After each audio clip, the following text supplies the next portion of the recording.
मध्य प्रदेश की बड़ी बहस में आप सभी का बहुत बहुत स्वागत है। भारत की मैन्युफैक्चरिंग का नया सिरमौर बनने के लिए केंद्र सरकार की महत्वाकांक्षी भाभ्या यानी भारत औद्योगिक विकास योजना के ने रफ्तार पकड़ ली है। बताया जा रहा है कि भाभ्या ने मध्य प्रदेश की एक अहम राज्य के तौर पर उभरा है। योजना केंद्र की मोदी सरकार ने 33,660 करोड़ रुपए बजट से शुरू की है और इस योजना में देश भर के राज्यों के बीच एक होड़ मची हुई है और इसे रेस में मध्य प्रदेश ने बाजी मारते हुए पूरे देश में दूसरा स्थान हासिल किया है। अब क्रियान्वयन को लेकर आज सीएम डॉक्टर मोहन यादव ने केंद्रीय वाणिज्य मंत्री पीयूष गोयल और वित्त मंत्री निर्मला सीतारमण से दिल्ली में मुलाकात की। मोहन के डबल इंजन की इस पहल से राज्य को औद्योगिक क्रांति का नया पावर हाउस बनाने का दावा किया जा रहा है। भाभ्या योजना का मूल है प्लांट एंड प्ले इंफ्रास्ट्रक्चर, यानी उद्योगपतियों को जमीन, पानी, बिजली या एनओसी के लिए दफ्तरों के चक्कर नहीं काटने पड़ेंगे। फेज 1 के पहले राउंड में देश भर की अगर हम बात करें तो चीजें अलग ही।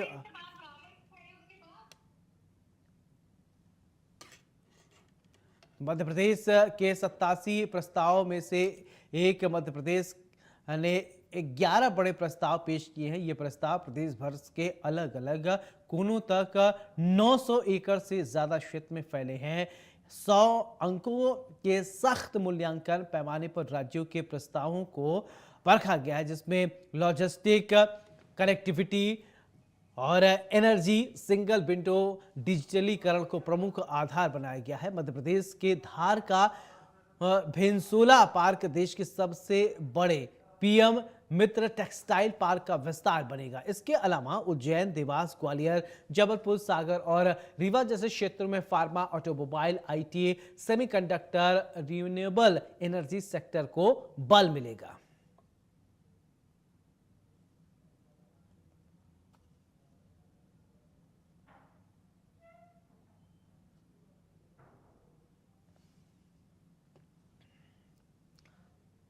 तो मध्य प्रदेश को मिलेंगे नए पंख।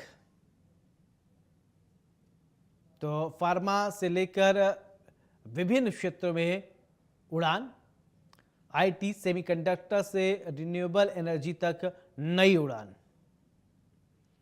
तो पीएम एमपी के 11 इंडस्ट्रियल पार्क उतरे खरे, 100 अंकों के मूल्यांकन पर खरे उतरे हैं।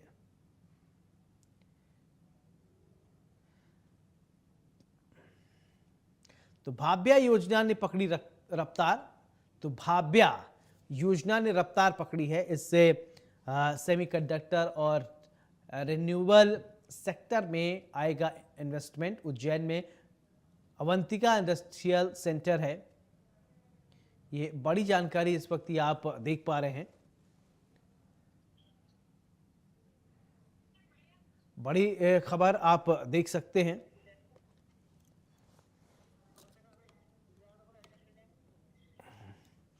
तो आपको बता दें कि सीहोर में आस्था इंडस्ट्रियल क्लस्टर, भाभ्या योजना ने पकड़ी रफ्तार।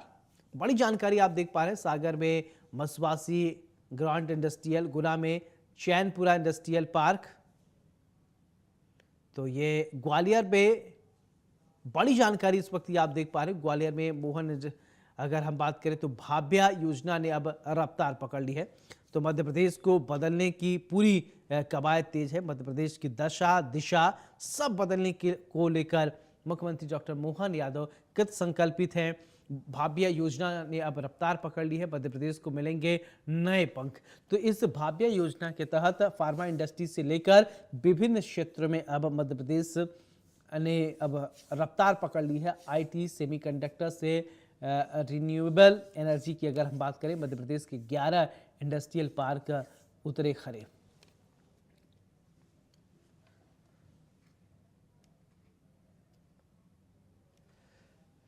चलिए हमारे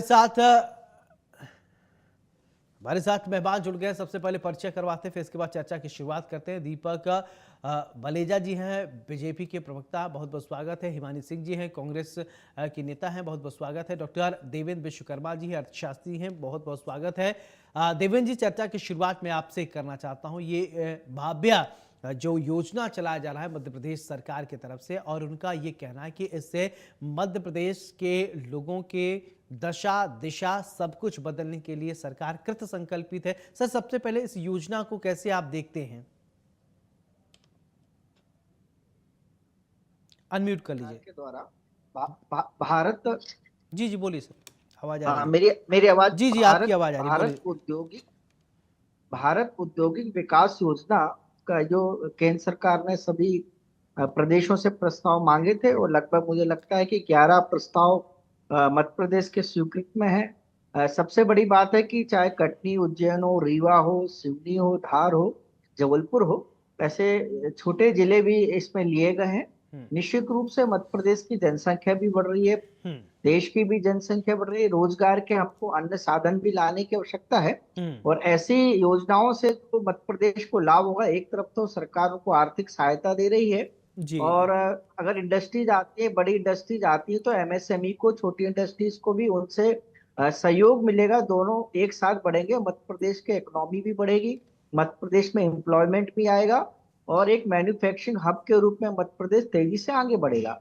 निश्चित रूप से बड़ी अच्छी है। मैं सरकार की, केंद्र सरकार की इस योजना का स्वागत करता हूँ। स्टेट भी इसमें पूरा सहयोग कर रही है।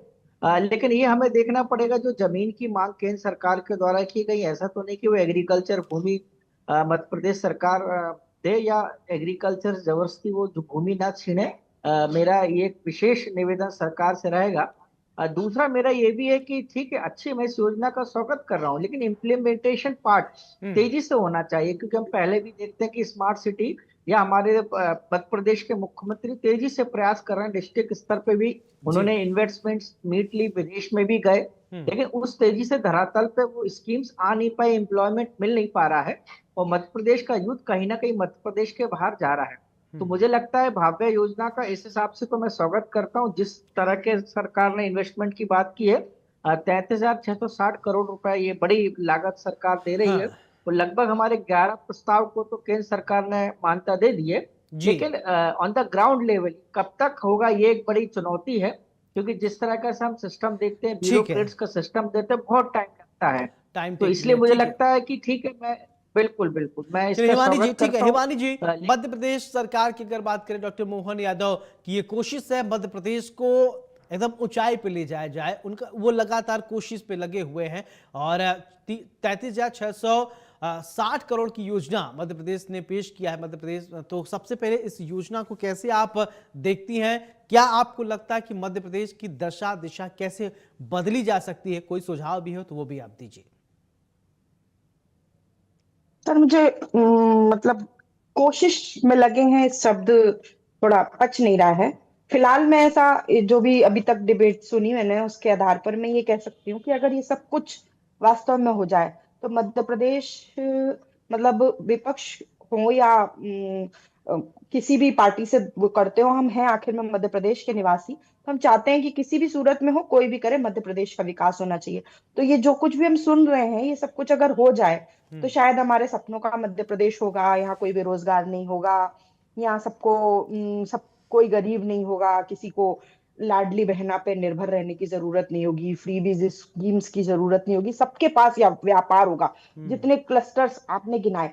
पर मेरी चिंता ये है कि ये ना मैं पहली बार सुन रही हूँ, और पर मैं चाहती हूँ कि ये आखिरी बार हो, और इसके बाद मुझे ये सब ना सुनना पड़े, ये सब कुछ जमीन पर उतर जाए। जब भी इंडस्ट्रियल समिट्स होते हैं, तब हर बार डिबेट में बैठते हैं, शायद शतक भी लग चुका होगा इस तरह की डिबेट्स में बैठने का, कि इतने हजार करोड़ का इन्वेस्टमेंट आया, इस कंपनी ने बोला, उस कंपनी ने बोला, पर वो आती नहीं है मध्य प्रदेश में। क्योंकि मध्य प्रदेश की सरकार जो है शिवराज सिंह चौहान के समय से, और तो फिर भी थोड़ी स्थिति बेहतर थी, लेकिन मोहन यादव जी की सरकार पर तो इंडस्ट्रीज जो है भरोसा ही नहीं कर पा रहे हैं, व्यापारी भरोसा ही नहीं कर पा रहे हैं। जिस तरह का भ्रष्टाचार, जो चीजें सामने आ रही है, इवन ये हालत है कि आप व्यापारियों के बाहर वालों की बात करें, कि जो छोटे छोटे ठेकेदार होते हैं, वो नगर निगम और उसके काम नहीं करना चाहते। मध्य प्रदेश शिवराज सिंह चौहान तो ठीक थे, अभी जो है मोहन यादव पर कोई विश्वास नहीं कर पाए। इनके इस आरोप में कितना दम है, इसको आप बताइए। देखिए भाई साहब, अक्सर हमें बचपन में पढ़ाया जाता था कि नकल के लिए अकल जरूरी है और झूठ बोलने के लिए भी अकल जरूरी है। पर हमारे शायद कांग्रेस के प्रवक्ता महोदय हैं, उनको पास ये इस चीज की थोड़ी कमी है, तो ठीक है, उनकी बात उनको मुबारक। आप अगर बड़ा अपनी बड़ा भाषा मर्यादित रखेंगे तो आपकी सेहत के लिए अच्छा होगा। आप थोड़ा अपना मुझे फ्रेम मर्यादा भी मत ठीक बताइए, कीजिए। मुझे आपको मर्यादा थोड़ा मत बताइए, इतनी आपकी अकल मर्यादा होनी खुद चाहिए कि देखिए। आपका फ्रेम तो ठीक रखिए। देखिए आधे एंकर अधूरे से एंकर दिखाई दे रहे हैं आप, एंकर और एंकर तमीज से महोदय, बात पहले कीजिए। आप अकल की नहीं कमी नहीं, आपके अभी अंदर अभी दिखाई दे रही है ऐसा कि अमर्यादित आपने इस भाषा तरह नहीं की बोला हिमानी जी। सर, अमर्यादित बोलेंगे मैं तुरंत टोक दूंगा। ये तो आप बचपन से नहीं नहीं नहीं नहीं हिमानी जी, इतने इतना नहीं। पहले सवाल कोशिश सबको लेके आपको पेट दर्द होने लगा। सुनिए सुनिए आप सुनिए सुनिए आप सुनिए, अपने बारे में बोलिएगा। आप अपने बारे में बोलिएगा हिमानी जी, अपने बारे में बोलिएगा, अपने बारे में बोलिएगा। डिबेट खराब मत करिए, आप डिबेट खराब मत करिए। अपने बारे में बोलिए, अपने बारे में बोलिए, अपने बारे में बोलिए। पर्सनल बोलने की जरूरत नहीं है। इनको इंडिया टूर पे इसका समय बर्बाद हिमानी जी, आप अभी ज्ञान दे रही थी कि शतक मार चुकी है, आप डिबेट में बैठे। ये तरीका है बात करने का, ये तरीका है। पहले सुनिए सुनिए, आप सुनिए, आप अपने बारे में बोलिएगा। हिमानी सिंह जी, आप अपने बारे में बोलिए। अरे सुनिए मैडम, आप अपने बारे में बोलिएगा, आप अपने बारे में बोलिएगा, आप अपने बारे में बोलिए प्लीज, आप अपने बारे में बोलिए। ऐसे बेवकूफ बदतमीज नालायक व्यक्ति के साथ डिबेट करने में कोई अब दिलचस्पी ये नहीं इनकी है। कॉमेंट है, ये अरे आप क्या बोल रही हैं, क्या बकवास आप कर रही हैं? इस तरीके की शब्दावली का इस्तेमाल होता है डिबेट में। 100 बार आप डिबेट में बैठी हैं, ऐसे बात करती हैं आप ऐसे बात करती हैं डिबेट में। 100 बार कह रही कि आप डिबेट कर चुकी, इस तरीके से बात करती हैं। ये लहजा है आपका, ये तरीका है, ये तरीका है, इस तरीके से बात करती हैं आप। सुनिए पहले, आप सुनिए पहले, आप सुनिए। चलिए बोलिए आप दीपक जी। ये तरीका नहीं है हिमानी जी, ये तरीका नहीं है मैडम, प्लीज। ये तरीका नहीं है डिबेट में। आप जा सकती हैं, अगर आपको डिबेट नहीं पसंद आ रहा, थैंक यू, आप जाइए। अगर आपको डिबेट नहीं पसंद आ रहा, थैंक यू मैडम। लेकिन सामने वाले को बोलने दीजिए और पर्सनल कटाक्ष मत करिए। मुझे पर्सनल कटाक्ष करने की जरूरत नहीं है, पर्सनल कटाक्ष करने। दीपक जी आप बोलिए ना, आप ये सब इनको म्यूट कर दीजिए। आप इस तरीके से किसी पर्सनल टिप्पणी नहीं कर सकती हैं। आप सुनिए, पर्सनल टिप्पणी क्यों कर रही हैं? आप पर्सनल टिप्पणी क्यों कर रही हैं? आप पर्सनल टिप्पणी क्यों कर रही हैं? दीपक जी आप अपनी बात रखिए।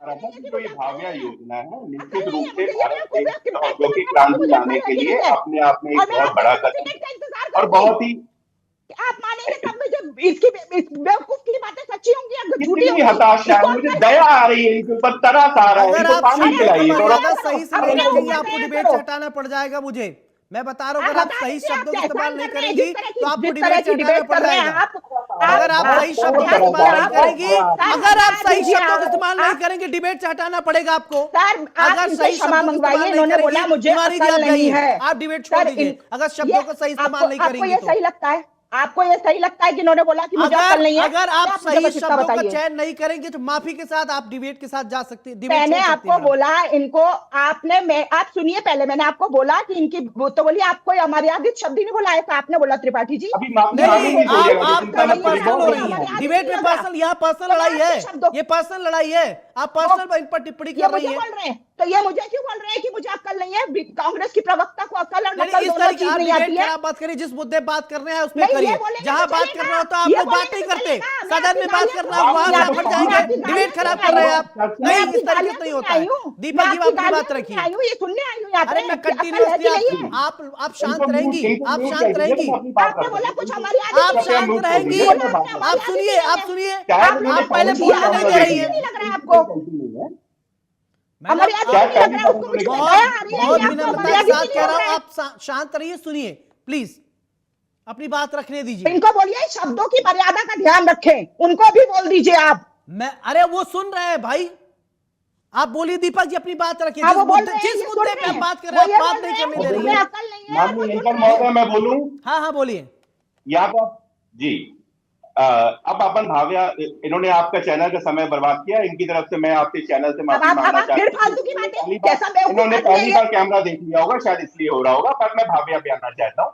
जो भव्या आप फ्रेम बनाना सीखिए और थोड़ा प्रेजेंटेबल होकर डिबेट में आना सीखिए, थोड़ा ढंग के दिखिए। ऐसे कि कोई चैनल पे आपको देखना पसंद करे। आपकी क्या शक्ल करके देख के कैसा आपको इंडिया हो रहा न्यूज है? से डिमांड करता हूँ कि ऐसे प्रवक्ताओं को लाने से पहले इनका आप एक बार चेक कर लेते और उसके बाद इस चैनल का समय न खराब होता। आप कोई बात नहीं, धन्यवाद त्रिपाठी जी आपका इतना भाविया सम्मान देने के लिए। और अब आपको लगेगा कि मैंने आप कुछ भी, मुद्दे के मुद्दे इन्होंने पे कुछ नहीं भी बात कर गलत रहे हैं। नहीं बोला। देखिए मुझे दीपक इसको जी, बेवकूफ नहीं बोलना दीपक चाहिए, जी, इसको नालायक नहीं बोलना चाहिए, मुझे जी नहीं बोलना चाहिए। भाविया मुझे सिर्फ ये कुछ औद्योगिक बोलता है पात्र नहीं, बेवकूफ, सिर्फ औद्योगिक। तमीज नहीं है इसको बैठ बोलने की। ये डिबेट में बैठे लाए कि चौराहों आप पे पहली बैठे बार लाए, कैमरा नहीं देखी है। है क्या आपने हिमानी जी? पहली बार डिबेट पे बैठे हैं क्या आप? आपसे एंकर इतनी देर से हिमानी जी, आपको बोल रहा है, आपको एंकर का आपके सम्मान अंदर नहीं धैर्य आता, नहीं है। आपको जब एक चैनल मैडम का धैर्य सम्मान नहीं, नहीं आता डिबेट तो में आपको सुनना पड़ता नहीं, है। हाँ, नहीं नहीं आप रखिए, हिमानी जी, आप रखिए। हिमानी जी, सर, ये तरीका आप नहीं है, सर, ये वाला ये मेरे पास तरीका नहीं है। सॉरी टू से इस तरह की पर्सनल टिप्पणियां सुनने का मुझे ये धैर्य नहीं तरीका है कि नहीं मैं है। पहली आप बार आई हूँ, कि सुनना मैंने पहली सीखिए, बार आप कैमरा सुनना देखा है, कि सीखिए। मुझे अक्ल नहीं है। आप बोलने नहीं दे रही है। आपको कोई तरीका नहीं है किसी एंकर का बेइज्जती करने का। आपको कोई अधिकार नहीं है किसी प्रकार की एक अच्छे विषय की सार्थकता को खत्म करने का। तो निश्चित रूप से अगर आपको बोलने का इसको अकल है, उसको तो अकल आप नहीं है, वो बिल्कुल आपकी अकल दिखा रहा है कि आप में कितनी अकल है। आपकी अकल दिखा रहा है मुझे आप कि आप दीपक जी, आप जीरो बात अकल के रखिए। आदमी हिमानी है। जी का ऑडियो आप नीचे करिए प्लीज। जीरो है आप, मुझे जीरो। आपको ऑडियो नीचे करवाना पड़ेगा। हिमानी जी का ऑडियो नीचे करिए। ना करे बेवकूफ आदमी। दीपक जी बोलिए आप।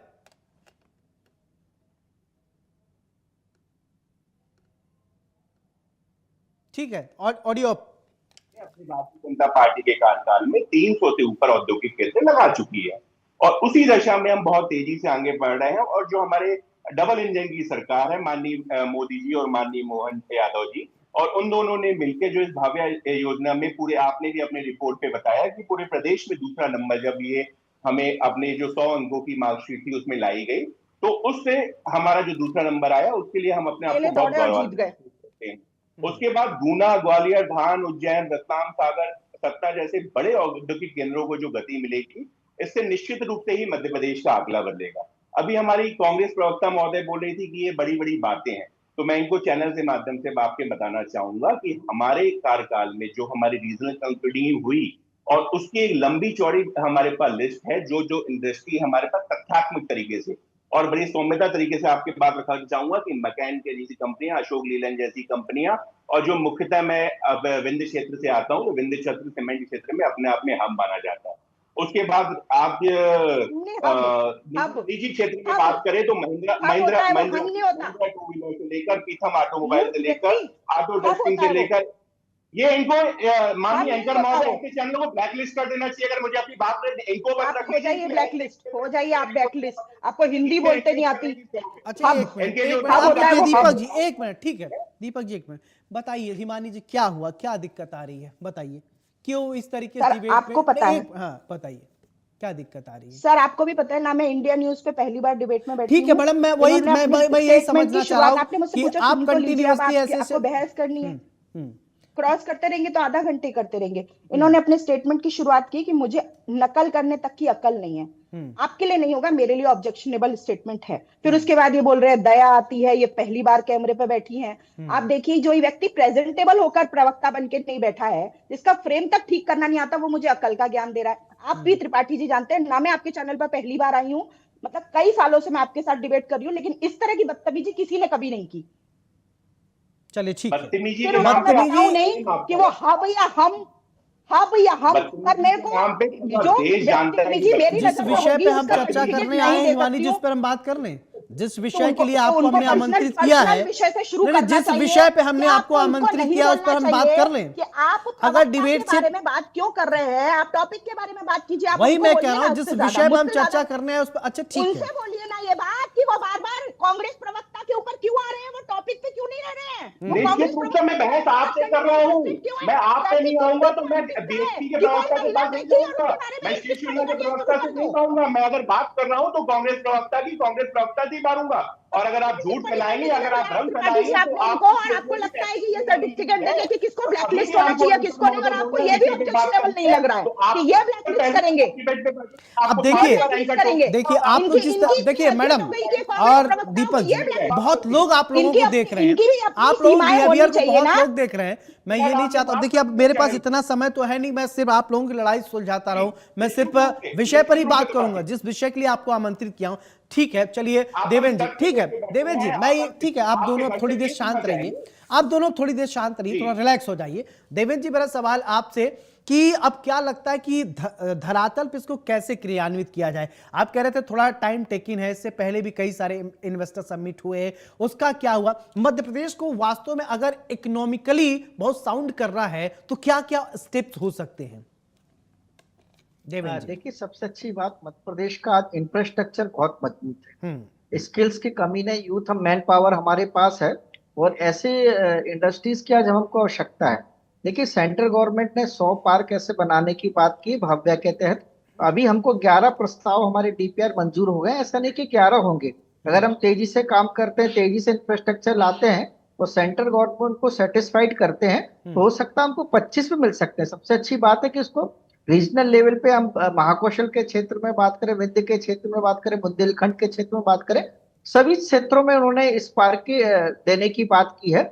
इसलिए इंफ्रास्ट्रक्चर जो हमारा बहुत मजबूत है, बहुत अच्छी कंडीशन में, बिजली हमारे पास है, सड़क हमारे पास है, ह्यूमन रिसोर्स हमारे पास है, इसको बहुत लाभ होने वाला है। मध्य प्रदेश की इकोनॉमी में, मध्य प्रदेश के एम्प्लॉयमेंट में बड़ा अच्छा काम करने वाला है ना। लेकिन दूसरी ओर हमको ये देखना पड़ेगा कि धरातल पे आए, मॉनिटरिंग सिस्टम आए, डिस्ट्रिक्ट लेवल पे मॉनिटरिंग कमेटी बने।